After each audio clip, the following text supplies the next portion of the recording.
Autrefois, faire du sirop d'érable était un travail très complexe. Il fallait d'abord entailler les arbres un à un, installer un seau et un couvercle pour chaque arbre pour éviter que la pluie ou des débris contaminent la sève, amasser l'eau de sucre qui s'écoulait petit à petit dans les seaux chaque jour, car elle se détériore rapidement dans les seaux, pour ensuite la faire bouillir et qu'elle devienne enfin du sirop.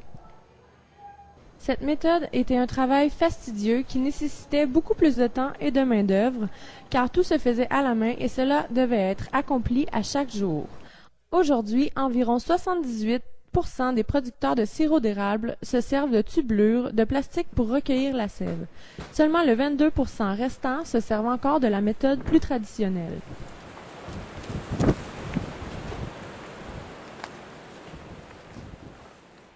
OK. La méthode d'aujourd'hui, c'est plus facile parce que on peut ramasser l'eau du mois de février, aller au mois de fin d'avril.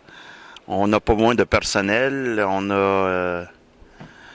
Ça se ramasse tout seul. C'est pour ça l'évolution c'est aller à tube-bleu parce que à Chaudière, ça prenait beaucoup de personnel, puis il fallait ramasser ça presque à tous les jours, puis dans la neige, et des fois il y avait beaucoup de neige, puis...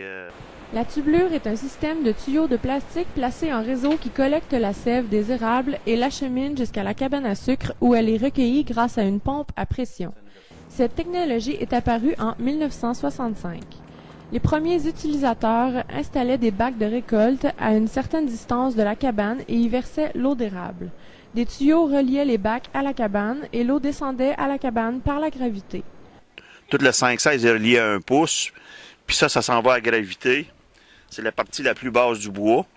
L'eau s'en va là, puis il y a un système de pompage qui pompe l'eau à la cabane. Un tel système est généralement plus hygiénique et requiert beaucoup moins de main-d'œuvre que la méthode traditionnelle. On utilise fréquemment une pompe à vide pour aspirer la sève du réseau de tubulure jusqu'à la cabane. Par la pression négative qu'il exerce sur les vaisseaux des érables, le pompage à vide peut augmenter de beaucoup la récolte de sève lorsque les conditions climatiques sont peu propices à la coulée. Par contre, le système de tubulure a aussi un inconvénient. Les tuyaux que comporte ce système sont beaucoup moins résistants que les seaux d'autrefois. Donc les animaux tels que les écureuils peuvent facilement gruger les tuyaux pour goûter à ce qu'ils contiennent. Les acériculteurs doivent donc toujours s'assurer que tous les tuyaux sont en bon état.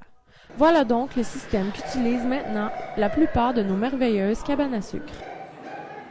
C'était Laurie Laperrière en direct de l'érablière du Ruisseau à Sainte-Clette pour le cégep Marie-Victorin.